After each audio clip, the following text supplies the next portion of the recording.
Buenos días, ¿cómo están? ¿Cómo se encuentran hoy? Bien, gracias a Dios. Muy bien.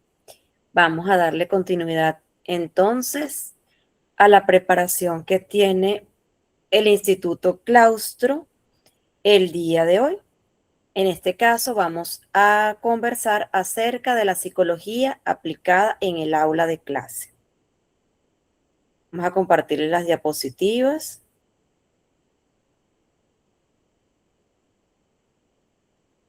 Ok.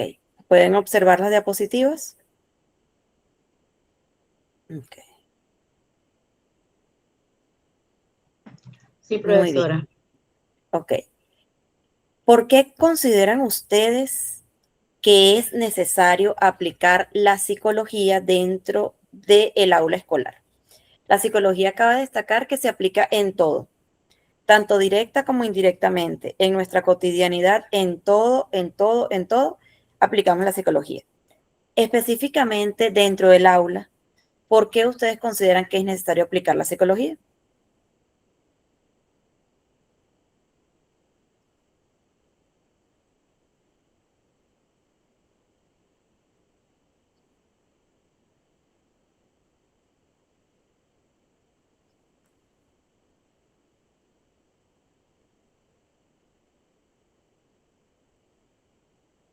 Los escucho.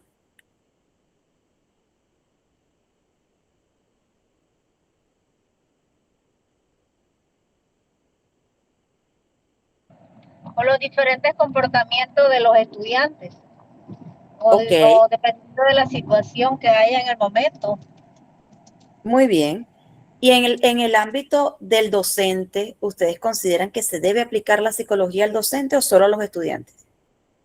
Buenos días, tanto a docentes, estudiantes y hasta también padres de familia. Todos debemos a veces tocar esos temas por todo lo que está sucediendo actualmente en nuestro país, en diferentes ámbitos internacionales, y ya que ellos están creciendo y que los padres también dejan a sus hijos en la escuela y a veces ocurren muchos incidentes. Se debe aplicar, pienso que a los tres.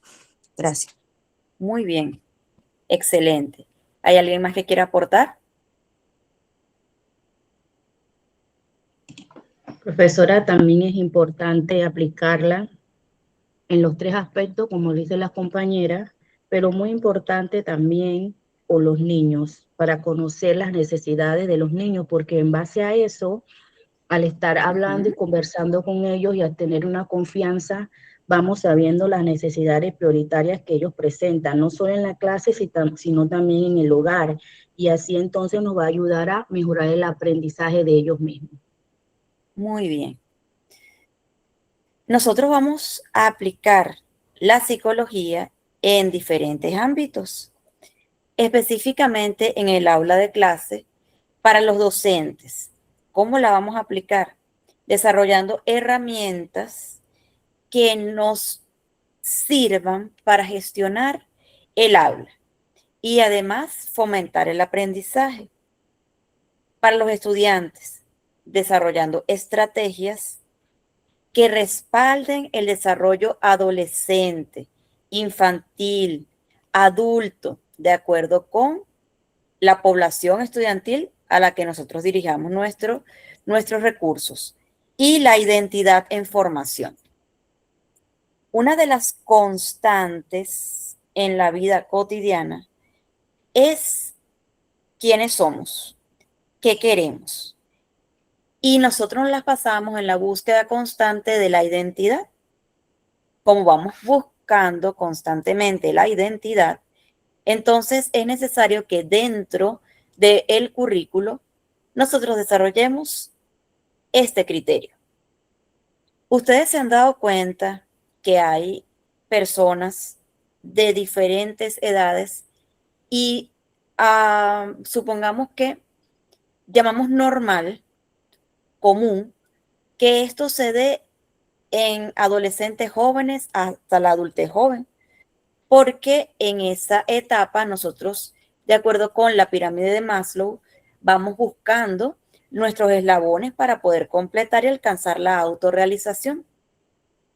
Sin embargo, si nosotros no tenemos esta orientación, no tenemos una persona experimentada que nos oriente de forma neutral y nos permita tomar decisiones lejos de la ambigüedad, no vamos a poder entonces desarrollar una identidad completa. En cuanto a los padres, orientaciones hacia los padres para acompañar durante el proceso educativo desde el hogar.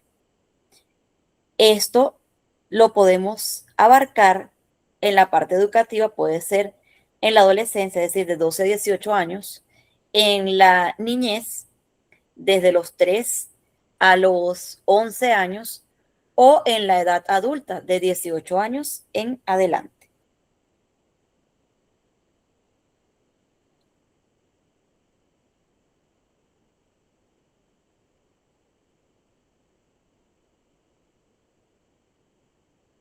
¿Por qué es realmente importante la psicología dentro del aula educativa? La conducta escolar no es un problema disciplinario aislado. Es un fenómeno psicológico que tiene causas, patrones y soluciones sistemáticas. Sin una base psicológica sólida, las intervenciones pueden ser reactivas, inconsistentes e ineficaces, e incluso pueden estar acompañadas por la impulsividad. El tiempo de instrucción perdido puede darse, en el caso tal, entre un 30 o 40%. Los estudiantes con problemas de conducta que no están gestionados pierden aproximadamente un porcentaje del tiempo efectivo dentro del aula de clase. 50% tiene una reducción de estrés en el docente. Si nosotros tenemos estrategias para que exista un aprendizaje significativo, un aprendizaje constructivo, y además de esto, nosotros podamos gestionar de forma favorable la conducta, reducimos efectivamente el agotamiento profesional de los profesores. Mejora en el clima escolar, aulas con normas psicológicas que reportan el doble de las interacciones positivas entre pares.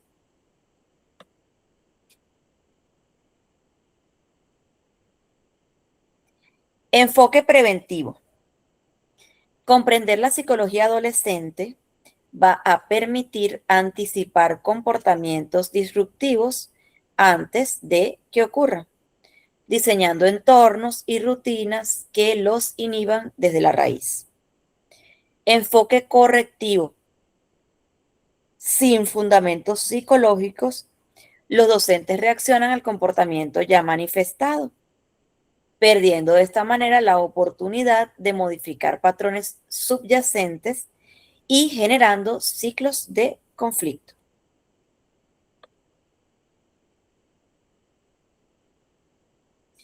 Desarrollo psicológico en secundaria. De 12 a 18 años. Comprender las diferentes etapas del desarrollo, desde la infancia hasta la adolescencia y después la adultez, va a permitir tener un foco o un punto de partida para realizar cualquier intervención conductual de manera efectiva. Los comportamientos que parecen rebeldes o irracionales tienen una explicación neurológica y psicosocial que se da de forma precisa. Dentro de estos aspectos vamos a considerar los cambios cerebrales, es decir, durante los diferentes periodos de desarrollo, la corteza prefrontal, que es la responsable del control de los impulsos, de la planificación y la toma de decisiones, aún se encuentra en desarrollo activo hasta los 25 años. Esto explica por qué los adolescentes actúan antes de pensar y además se dejan llevar por emociones, teniendo dificultades para medir las consecuencias. No es falta de voluntad, es realmente neurobiología. Búsqueda de identidad. Entre los 12 y los 18 años, el adolescente experimenta de manera profunda la necesidad de autonomía, la necesidad o el deseo de tomar decisiones propias. Además, tiene la necesidad de un sentido de pertenencia a un grupo etario y de diferenciarse de las figuras adultas. La resistencia a la autoridad no es personal, es decir, forma parte del proceso de construcción de la propia identidad y las intervenciones que respetan esta necesidad son más efectivas que las que combaten. Emociones intensas. El sistema límbico o el sistema emocional madura antes que la corteza prefrontal.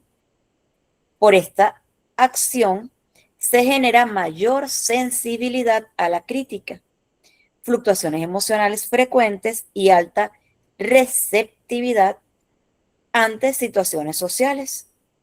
Por ejemplo, un estudiante que explota ante una corrección pública no está siendo dramático.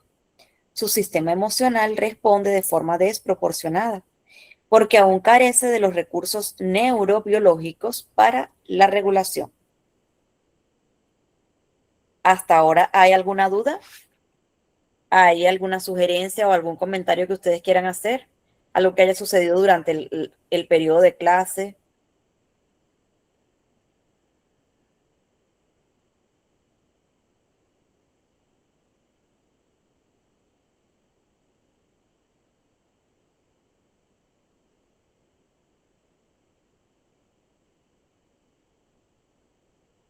Los escucho.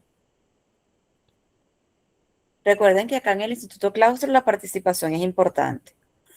No es solamente lo que el profesor tenga que decir, para eso ustedes están viendo una clase que es activa. Los escucho.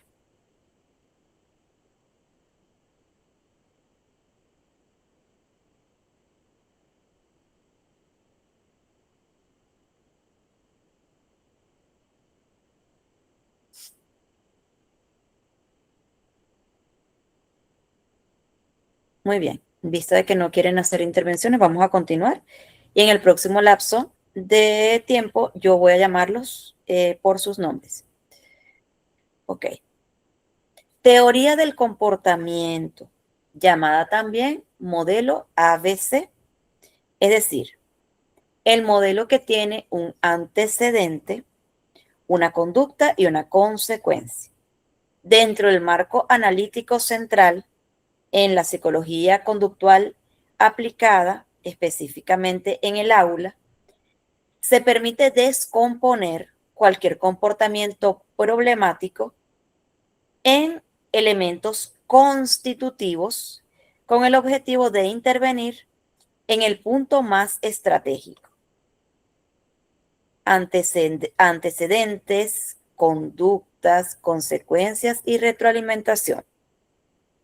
Antecedente es lo que ocurre antes del comportamiento, sea una situación específica, una persona específica, un lugar en específico, que va a desencadenar una instrucción poco clara, frustrada, acumulación, cansancio, conflicto previo con compañeros o una transición abrupta entre actividades.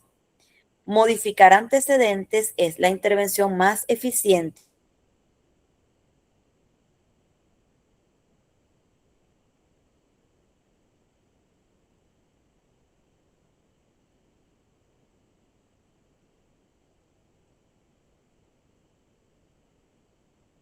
y previene la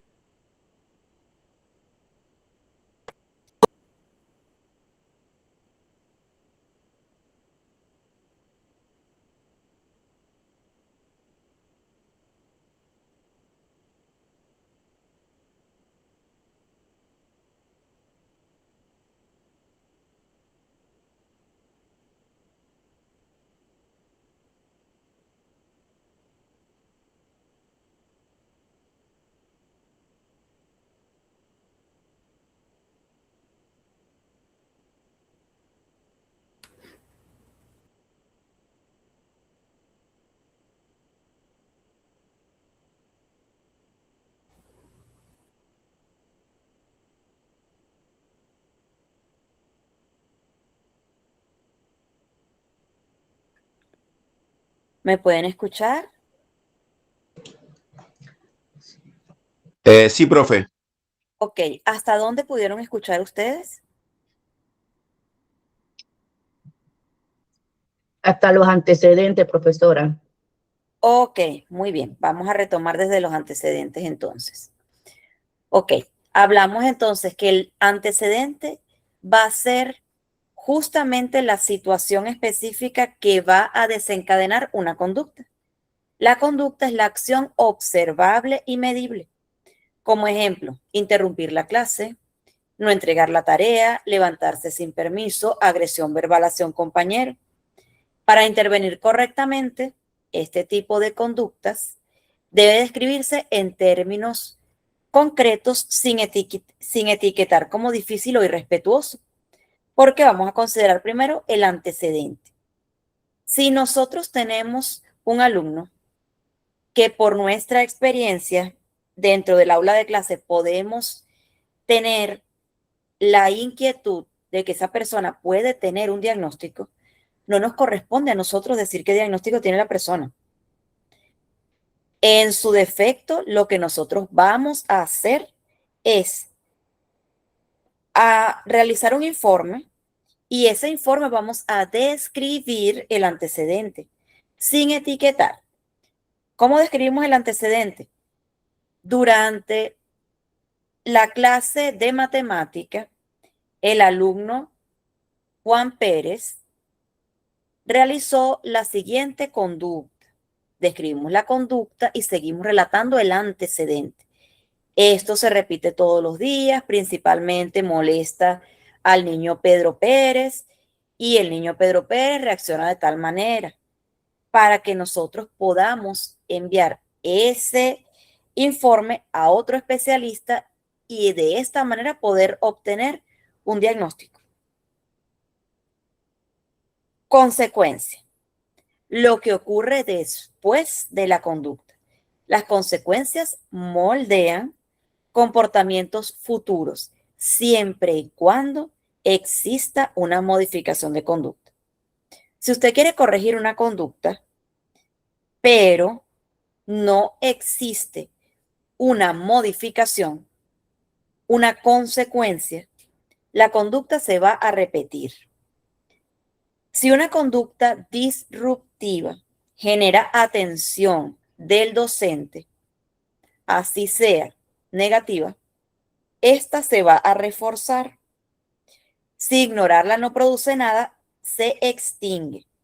El análisis de consecuencias revela por qué muchos comportamientos persisten a pesar de las sanciones. También lo pueden aplicar ustedes con sus hijos. Hay mamás que llegan a la consulta y dicen, Dios mío, pero es que yo no hallo qué hacer. Le grito, le pego y aún así él se sigue portando mal. ¿Qué estamos observando allí? Que ella le está dando atención. Si le está dando atención, así sea negativa, la conducta se va a repetir. Por lo tanto, nosotros tenemos que analizar el antecedente y la conducta para generar una consecuencia y que de esta forma la conducta se repita o se extinga. Aplicación práctica. Ante cualquier conducta problemática, el docente debe preguntarse, ¿qué antecedente puedo modificar? ¿Qué consecuencia estoy aplicando sin darme cuenta? Este análisis transforma la reacción impulsiva en una intervención fundamentada.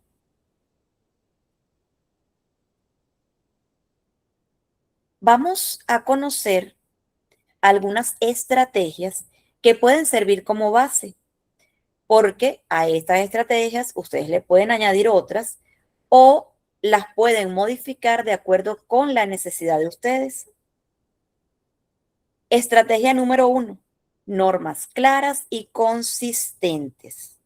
Las normas de aula son el primer mecanismo de regulación conductual. Su efectividad no depende de su cantidad, sino de su especificidad, coherencia y legitimidad percibida por los estudiantes. En primer caso, normas específicas, no abstractas. Una norma, como por ejemplo, comportarse bien, es inútil, porque cada estudiante lo interpreta diferente. Las normas efectivas son conductas observables, es decir, vamos a levantar la mano antes de hablar. Vamos a entregar tareas antes del viernes a las 3 de la tarde. Permanecer sentado durante las explicaciones, cuanto más concretas, más fáciles de aplicar y de evaluar. Consistencia absoluta en la aplicación. La consecuencia por violar una norma debe ser la misma para todos los estudiantes. Siempre. La inconsistencia al aplicar una norma, según el humor del día o el estudiante en cuestión, genera resentimiento, percepción de injusticia, erosión de la autoridad del docente y en los adolescentes principalmente una inequidad percibida. Participación estudiantil en la creación. Involucrar a los estudiantes en el diseño de normas de aula a través de debates guiados al inicio del año.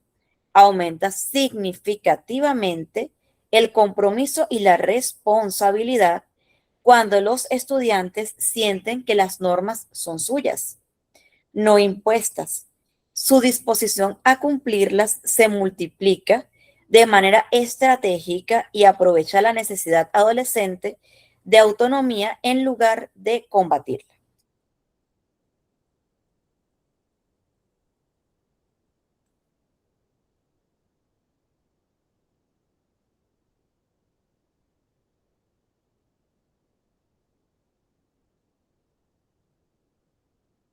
Estrategia 2 y 3. Refuerzo positivo y consecuencias lógicas. Refuerzo positivo efectivo. El refuerzo positivo es la herramienta más poderosa en cuanto al aspecto conductual y la más frecuente que se utiliza de forma errónea, porque para que el refuerzo positivo se cumpla, debe tener sin excepción 3 condiciones.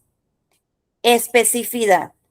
Excelente argumento en tu ensayo sobre el párrafo de cierre. Supera ampliamente a un bien hecho. Es decir, mientras más específico sea, el estudiante va a comprender mejor la norma. Inmediatez.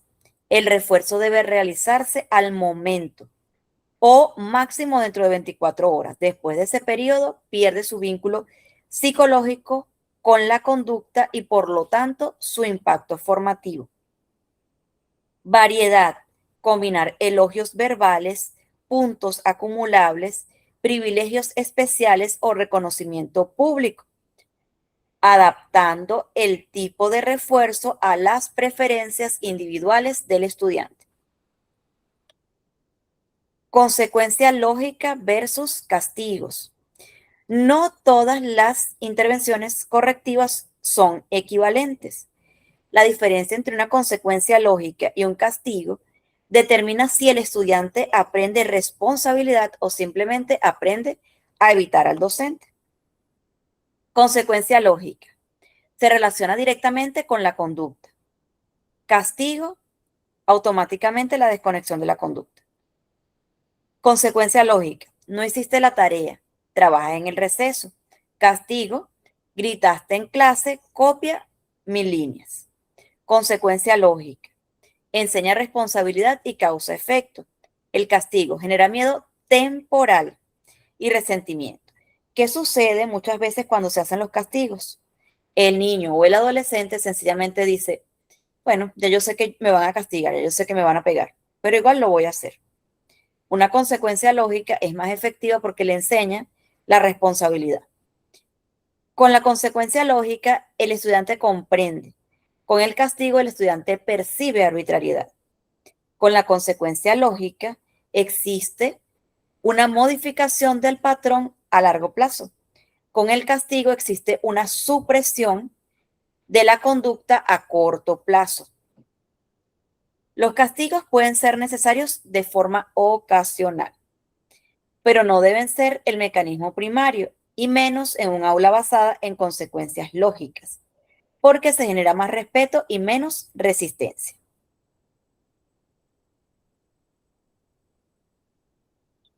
Estrategia 4 y 5, que es una de las que yo considero que es más efectiva. ¿Por qué considero yo que es más efectiva? Porque nosotros vamos a hablar acerca de la comunicación asertiva. ¿Qué han escuchado ustedes de comunicación asertiva? ¿Qué es la comunicación asertiva?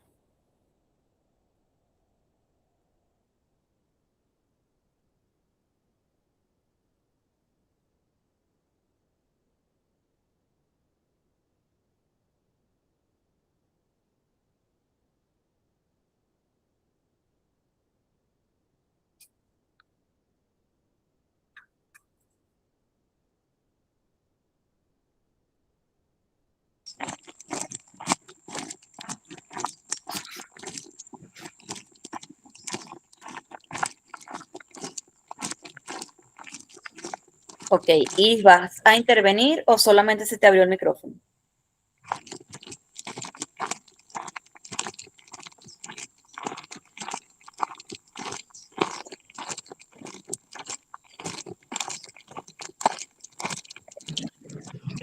Profe, yo pienso que la comunicación asertiva es cuando nosotros expresamos todos nuestros sentimientos, lo que pensamos, nuestras ideas,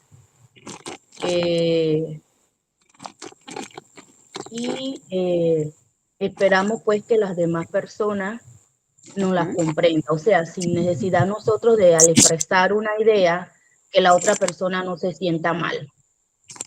Ok, perfecto. Iris Caballero, por favor, desactive el micrófono.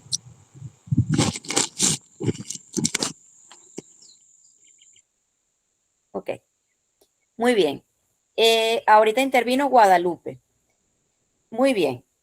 La comunicación asertiva es cuando nosotros expresamos únicamente lo necesario para transmitir un mensaje, sin necesidad de utilizar calificativos, ni positivos ni negativos, ni añadir experiencias adicionales a lo que yo quiero comunicar. Un ejemplo, vamos a suponer que en mi aula de clase yo trabajo en conjunto con otra persona y yo siento que yo hago más tareas que la otra persona. En lugar de decirle a la otra persona, utilizando calificativos como ineficiente, como persona incapaz, o decirle que nunca hace nada, si yo voy a utilizar la comunicación asertiva, me dirijo a esa persona por su nombre, en un tono de voz adecuado y le digo, mira, necesito que hagas esta actividad. Yo voy a hacer esta y esta y tú te vas a encargar de esta. Eso es la comunicación asertiva. Decir de forma puntual lo que yo quiero que la otra persona realice. Resolución de conflictos. ¿Qué es un conflicto? ¿Quién me dice?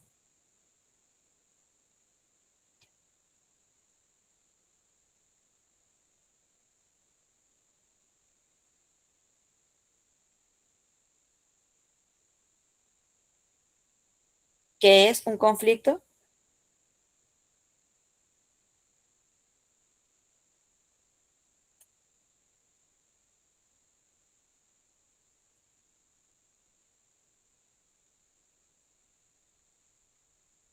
No ponerse de acuerdo con las ideas, no tener comunicación.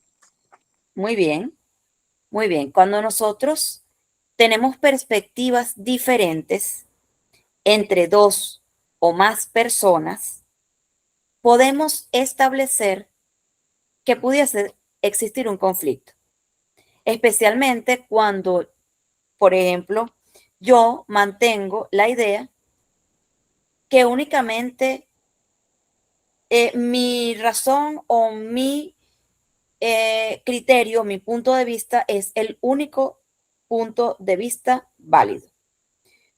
Siendo este uno de los conceptos de conflicto, ¿cómo consideran ustedes que yo puedo resolver un conflicto?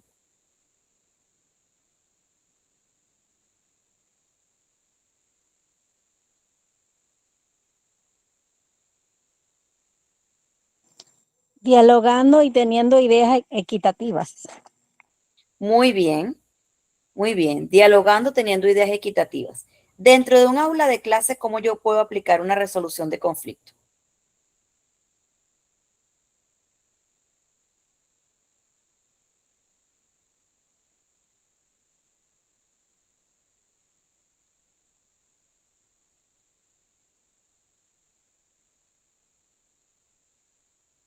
En un aula de clase, ¿cómo yo puedo resolver un conflicto?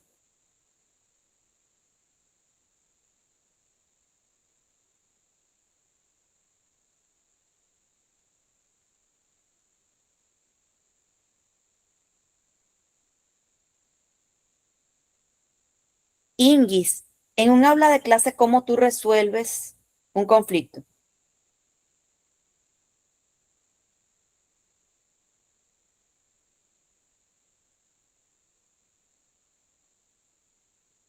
Eleuterio,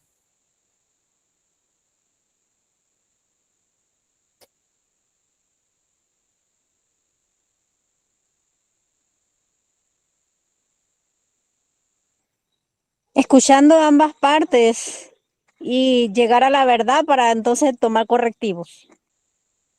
ok, ok, muy bien. Dentro de la psicología aplicada a el aula de clase, podemos establecer lo siguiente.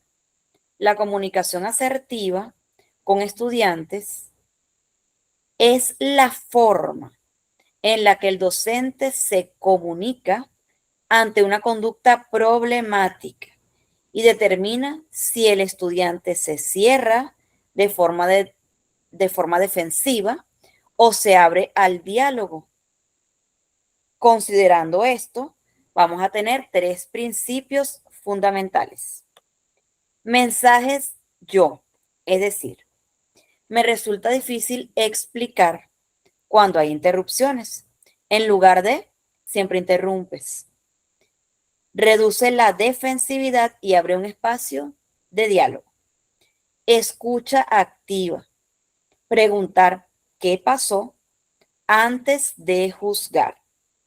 Los adolescentes, los niños necesitan sentirse escuchados antes de estar dispuestos a escuchar. Privacidad en la corrección. Corregir conductas negativas en privado, nunca frente al grupo. Protege la dignidad del estudiante y elimina el efecto de público que escala los conflictos. Manejos de conflicto paso a paso. Los conflictos en el aula son inevitables y la diferencia entre un docente efectivo y uno que no lo es radica en tener un protocolo claro y seguirlo con calma. Identificación del problema. Seguir sin culpa ni etiquetas, es decir, describir la situación en términos objetivos. Escuchar ambas perspectivas. Dar espacio a cada parte antes de cualquier juicio o decisión. Generar soluciones juntos, es decir, involucrar a los estudiantes en encontrar alternativas. Aumenta el compromiso con la solución. Acordar y hacer seguimiento. Establecer acuerdos concretos y revisarlos explícitamente en días posteriores. Mediación entre pares. Entrenar estudiantes como mediadores. Eso nos va a reducir conflictos y va a desarrollar la empatía, utilizando la autoridad para guiar y nunca para dominar. Estrategia 6. Ambiente seguro y acogedor. Ninguna estrategia conductual funciona dentro de un entorno en el cual el estudiante no se sienta seguro. La seguridad psicológica es una condición previa, no es un complemento.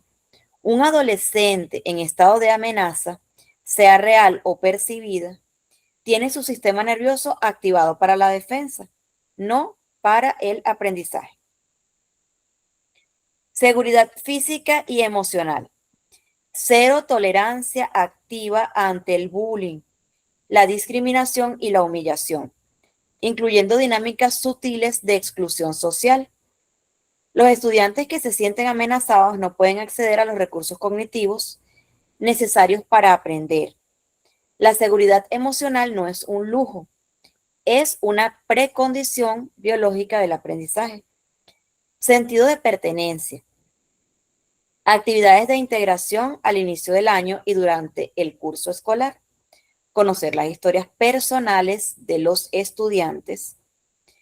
Recordar los nombres, los intereses. Los adolescentes necesitan sentir que importan como individuos dentro de un grupo. Esta necesidad de pertenencia, cuando no se satisface en el aula, se busca en dinámicas de grupo problemáticas.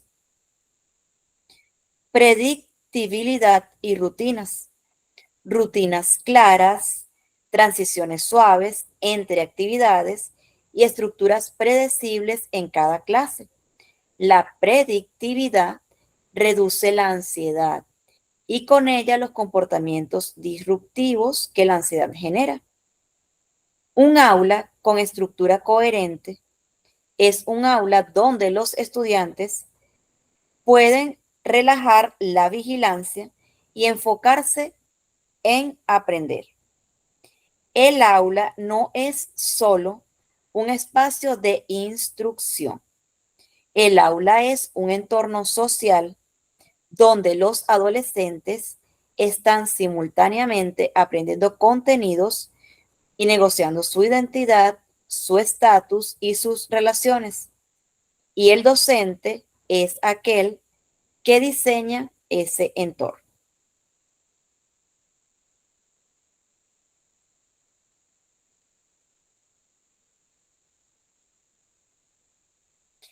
Estrategia 7. Motivación intrínseca versus extrínseca. La motivación es el combustible del comportamiento escolar. Comprende la mecánica y permite al docente diseñar experiencias que generan un comportamiento y un compromiso real. No solo la obediencia instrumental. Cuando hablamos de motivación intrínseca, ¿qué consideran ustedes que es la motivación intrínseca? Eleuterio, ¿qué es la motivación intrínseca?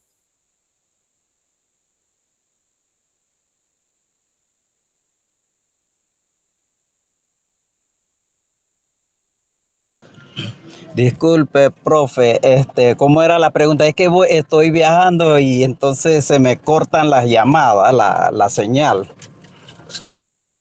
Ah, ok, te comprendo, te comprendo.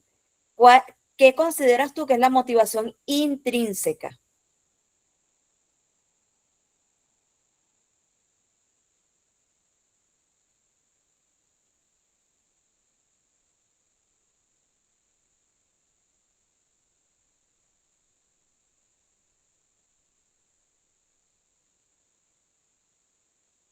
Se me corta la llamada, profe.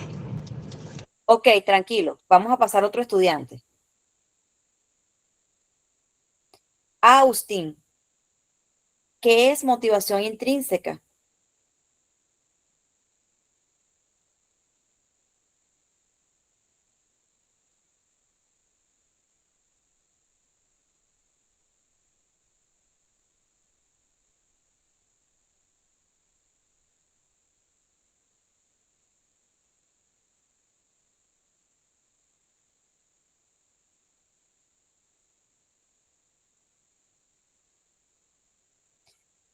Breida Machuca, ¿qué es la motivación intrínseca?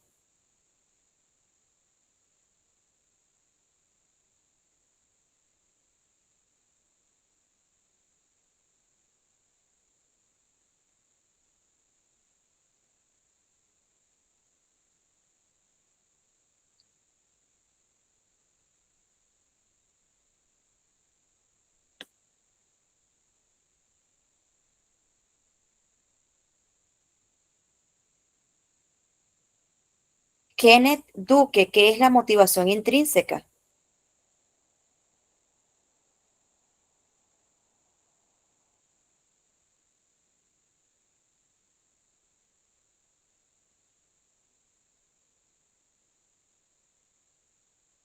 Ok, este grupo es bien apagadito.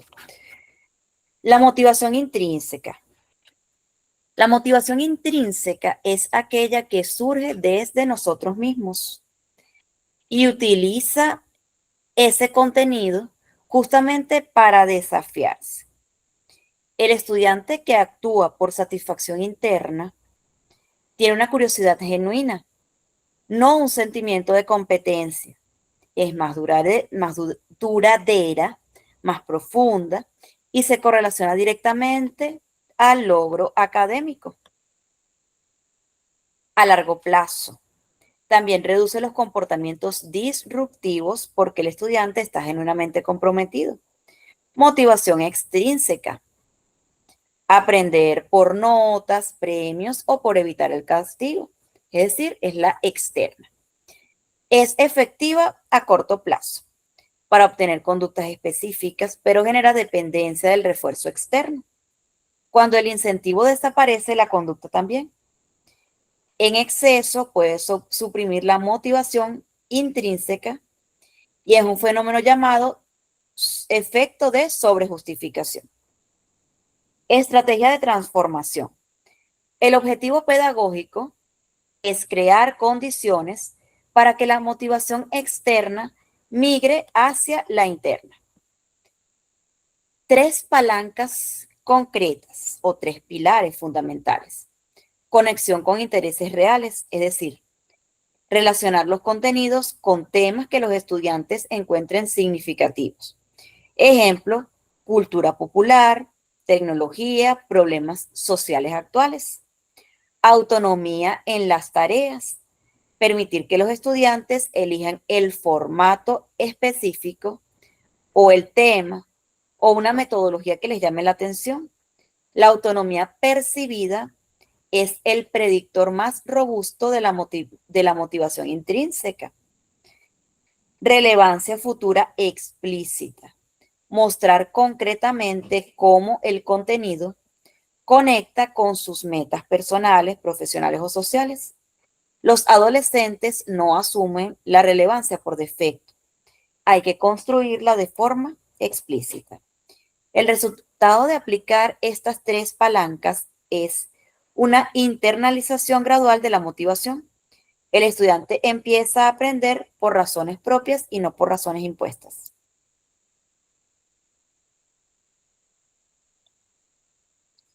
Rol de la familia en la gestión conductual. La conducta escolar no ocurre en el vacío. Está profundamente influenciada por el entorno familiar. Los padres, los cuidadores son aliados estratégicos de los docentes.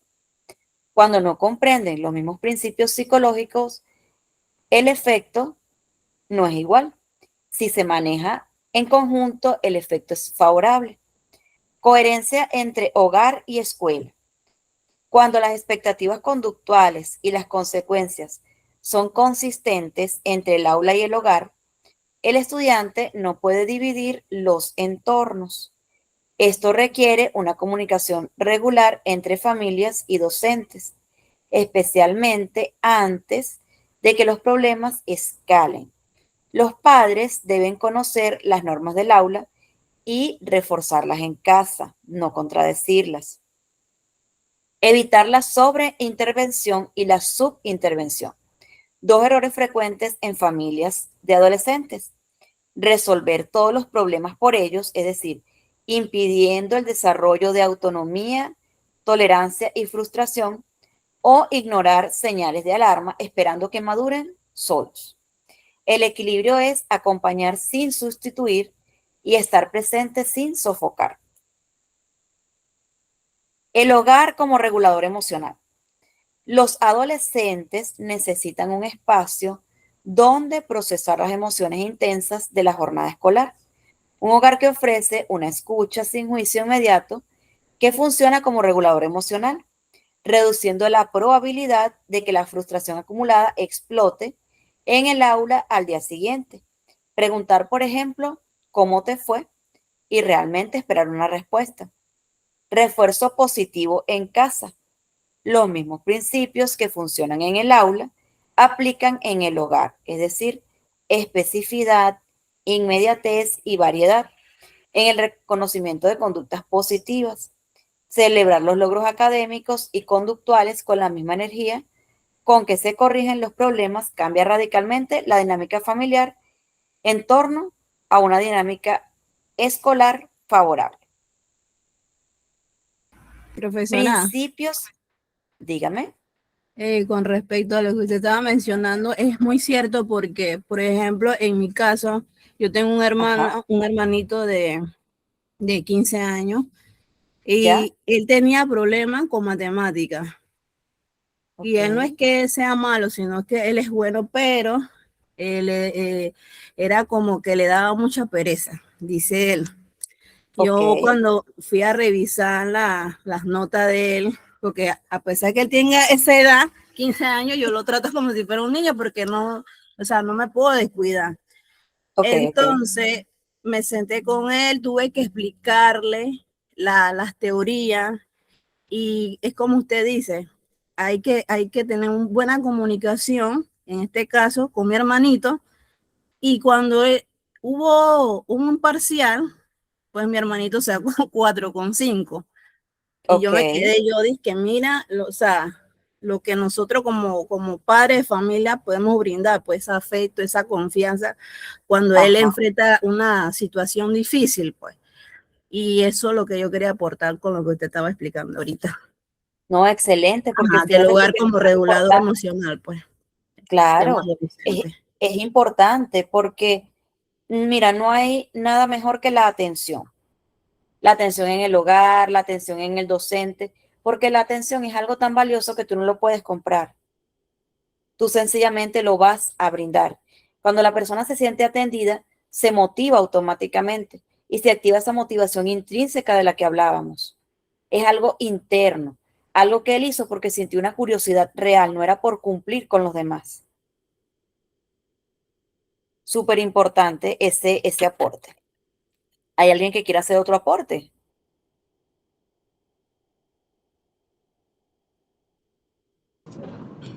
Buenos días, profe. Buenos días. Profe, soy Eleuterio.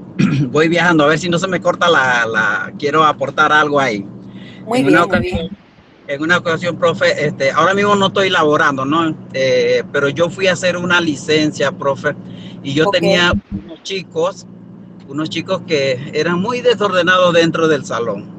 Pero a ok. la hora de que, la hora del receso, yo conversaba con ellos, y a ver qué te pasa, por qué tú actúas de esta manera, y me sentaba a conversar, ellos se quedaban calladitos, no me decían nada, pero había algo interesante en ellos, que cada vez que se hacía una prueba de matemática, de español, estos chicos me salían bien. Ok, Entonces, me ponía a pensar, ¿qué había en ellos? O sea que el niño, aunque esté ujú, en sus relajitos, en sus juegos, con los compañeros, o algunos caminan de un puesto a otro, pero están pendientes de lo que uno está hablando. Entonces entiendo, profe, que los niños prácticamente, cuando uno le dedica tiempo a ellos, le saca unos 2, 3 minutos tan siquiera, ellos le prestan atención a uno. Era lo que quería decir, profe. muy bien. Y es así. Si tú les das atención y ellos se sienten parte, ellos se van a sentir motivados.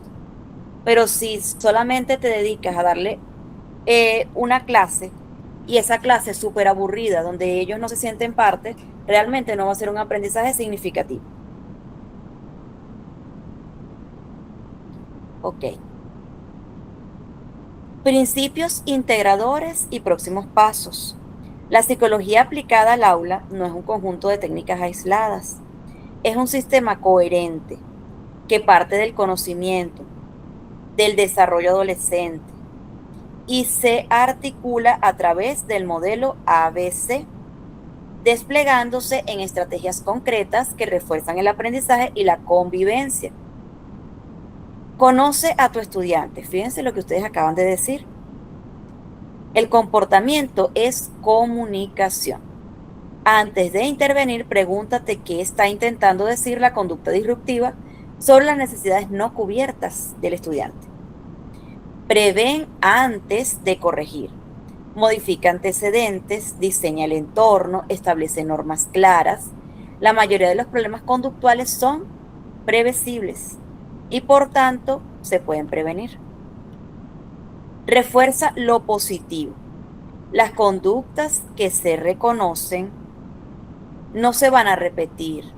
Un aula donde el docente atrapa al estudiante haciendo las cosas bien no va a tener problemas en identificar conductas. Construye una relación. La autoridad más efectiva no se impone, se gana. Un estudiante que siente que el docente lo conoce, lo respeta y cree en él, tiene menos razones para resistir y más razones para comprometerse. Para docentes, esta semana, revisar las normas de clase con criterios de especificidad y consistencia. Identificar un estudiante con conducta problemática y aplicar el análisis ABC. Implementar al menos 3 refuerzos positivos específicos por clase. Para familias, este mes, solicitar una reunión con los tutores para alinear expectativas conductuales. Establecer un momento diario de escucha activa con su hijo adolescente. Identificar qué refuerzos positivos son más significativos para su hijo en específico.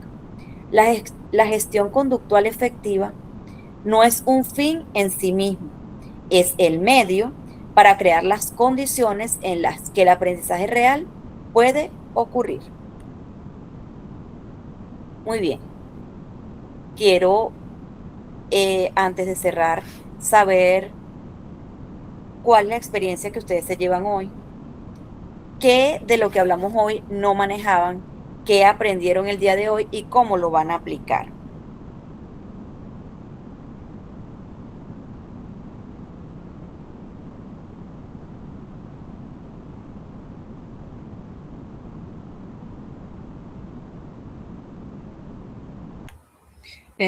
Bueno, todo lo que usted explicó, profesora, es muy importante. Como docente estamos aquí preparándonos. Por ejemplo, en mi caso yo no estoy ejerciendo por el momento, pero estoy aquí preparando, capacitándome y aprendí muchas cosas positivas para mí como docente para un futuro, pues ejercer con mis estudiantes. Yo soy del área de preescolar. Por ejemplo, en las prácticas que yo hacía hace 2 años, me tocaban a veces niños que en sus actitudes eran como que venían prácticamente como que me gritaban, pero como una maestra tiene que dominar eso. Algo de lo que usted hablaba al principio, lo que es la psicología, hay que tener mucha paciencia, hablar con los niños, de corregirlo, siempre reforzar eso, lo positivo. También me llevo todo lo que usted dijo también sobre de que hay que hablar con los adolescentes. Muy bien. No, a veces nosotros nos equivocamos y que vamos a faltarle respeto porque ellos también tienen sentimientos y ellos se ofenden, ¿no? Entonces hay que tener esa paciencia de hablar, de corregir. Muy Y, bien. y es tener una buena comunicación, tanto con nuestros hermanos, con nuestros estudiantes, y para que pues ellos logren un buen aprendizaje. Pues. Excelente. Excelente ese resumen que acabas de hacer. Bueno, de parte del Instituto Claustro Gómez, de parte de mi persona, quiero darles las gracias el día de hoy por compartir el aprendizaje. Espero que la semana que viene estén un poquito más activos y puedan hacer más intervenciones. Nos vemos entonces el próximo fin de semana. Muchísimas gracias por la atención. Gracias, profesora. Igual.